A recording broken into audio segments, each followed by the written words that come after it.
Welcome back, everyone, to the deep dive. It's really striking how interconnected the global economy is with all the political maneuvering going on, trade and geopolitics. I mean, they're inseparable these days. Absolutely. And, listeners are always hungry to get a grip on these massive global shifts, to really make sense of it all quickly.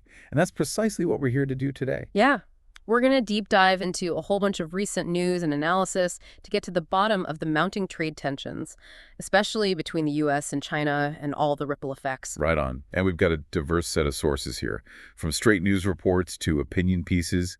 It's a bit of a mixed bag, but that gives us a chance to look at this issue from multiple angles, which is always good. Okay, so let's jump right in. We're seeing this escalation in the trade war between the U.S. and China. The Trump administration has just hit China with another 10% in tariffs. What's your take on this? Well, the speed of China's response is really what stands out to me. They're not pulling any punches. They became the first country to actually retaliate against this latest round of tariffs from the U.S. And they've even issued a position paper, sort of laying out their objections formally and hinting at more resolute measures to come. It sounds like they're digging in their heels. Yeah, and the initial market reaction tells a big part of the story, too. U.S. stocks took a pretty noticeable dip right after China's announcement. Shows you how sensitive the global financial system is to these trade moves.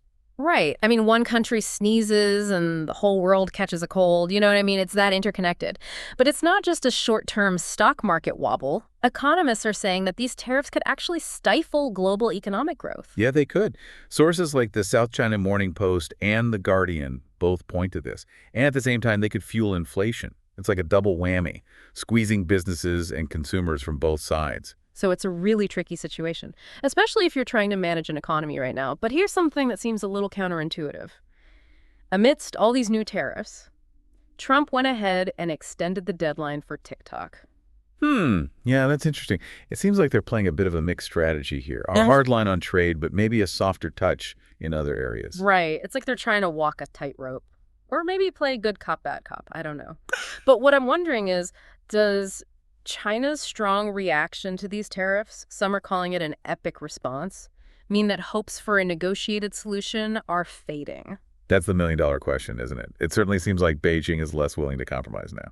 And the rhetoric coming out of Washington hasn't exactly been conciliatory either. We've heard a lot of talk about a liberation day for the U.S. economy, framing these tariffs as a way to break free from what they see as unfair trade practices from China. It's a powerful message, very nationalistic. The South China Morning Post and Prov report both highlight this Liberation Day narrative. But, it does raise some questions, like what are the long-term consequences of this kind of approach? Exactly. You can't just look at the immediate numbers. You have to think about the bigger picture. I mean, could this kind of talk actually hurt future diplomatic efforts? Or even worsen the divide between the two countries? It's a valid concern. And it's not just about diplomacy. Stephen Greenhouse in The Guardian is pretty worried about the economic fallout, too. He argues that these tariffs are more about revenge than sound economics. Oh, wow.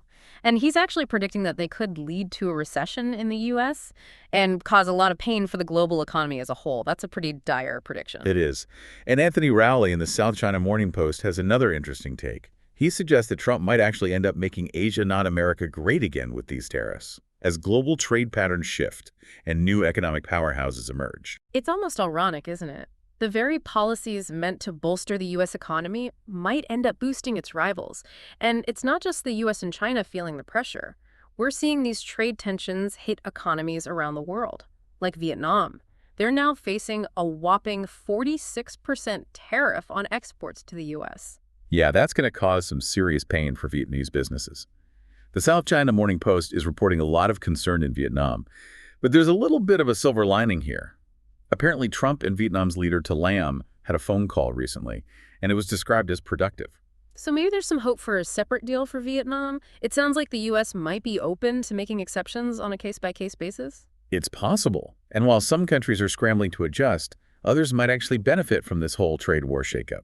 Pravda report suggests that Brazil could be a big winner, while the European Union might be one of the biggest losers. Wow.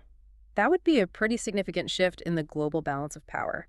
And The Guardian points out that Germany's car industry could be especially vulnerable to these U.S. tariffs. Yeah, certain industries are definitely more exposed than others. Global supply chains are so complex that one little tweak in one place can cause huge disruptions somewhere else. Makes you realize how delicate the whole system is Hmm. and how easily it can be thrown off balance. Now, Hong Kong's response has been kind of interesting. They've said they don't plan to retaliate against the U.S. tariffs on Chinese goods, even though they're closely linked to mainland China. Right. Their finance minister emphasized their commitment to free and open markets. It really highlights the diversity of responses we're seeing globally, how different economies are adapting to these new realities. Okay, so let's zoom out a bit. Beyond the tariffs themselves, there's a lot of other geopolitical maneuvering going on, too. The U.S. Deputy Secretary of State talked about the importance of auditing C.K. Hutchison's ports in Panama, which seems like a pretty clear attempt to curb China's growing influence in that region. It's not even subtle, is it? It tells you that these trade tensions are really just one part of a much bigger strategic rivalry.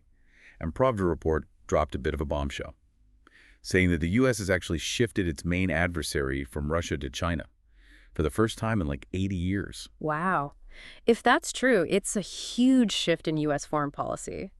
And it makes you wonder if these trade wars could actually create unexpected opportunities for China to strengthen ties with other countries in the region, maybe even countries that are feeling the heat from U.S. tariffs, like Vietnam, for instance. The South China Morning Post touches on that. It's a very complex situation with all sorts of potential ripple effects. And it's not just about politics and trade either. Technology is playing a huge role in all of this too. Right. And it's not just about tariffs and trade balances. The U.S. Treasury Chief Bessent actually suggested that the recent stock market drop might be more related to the rise of Chinese AI, specifically the emergence of this company called DeepSeek, than it is to Trump's policies. That's a really intriguing take. It shows how important technological competition has become. I mean, the rise of companies like DeepSeek is definitely shaking things up. And then you have Alibaba really stepping up its game in AI too.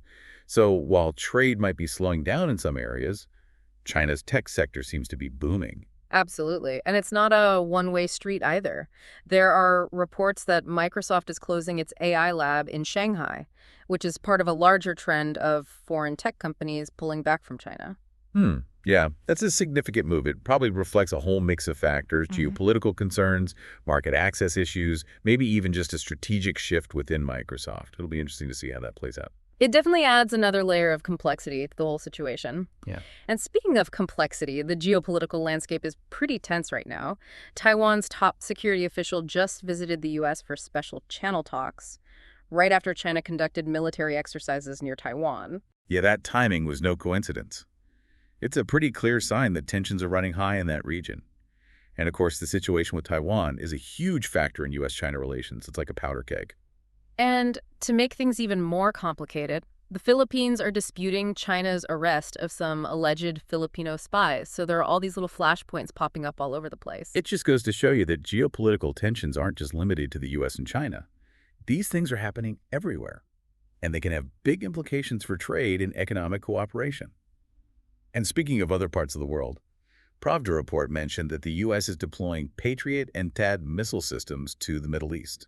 Right. TED, Terminal High Altitude Area Defense. It's a pretty serious piece of hardware. It's a reminder that there are lots of other hotspots around the world that could flare up at any moment. It's easy to get tunnel vision. But it's important to remember that the U.S.-China relationship is just one piece of a very complex global puzzle. So let's try to sum all this up for our listeners. The trade war between the U.S. and China is heating up. Both sides are digging in, and it's having a real impact on the global economy, creating winners and losers in unexpected ways. Yeah, and beyond the immediate trade impacts, we're seeing these tensions play out against a backdrop of shifting global power, intense competition in technology, and all sorts of geopolitical risks. It's a lot to keep track of. It really is. Trade isn't just about economics anymore. It's deeply intertwined with technology, security, and the global balance of power. The decisions being made today will have consequences for years to come. Absolutely. And here's a final thought to leave you with. Think about how all these seemingly separate events are actually connected, like the Hong Kong finance minister saying they won't retaliate, or the fluctuations in the U.S. stock market. These things might seem isolated, but in a world this interconnected, every action has a ripple effect. It's like a butterfly effect. Yeah. One small change in one place can set off a chain reaction that impacts the whole system. So pay attention to those seemingly minor events. They might be more significant than they appear. Well said. Thanks for joining us for this deep dive into the global economic and geopolitical landscape. It's a wild ride out there. Stay informed and stay engaged. We'll see you next time on the deep dive. See you next time. Bye, everyone.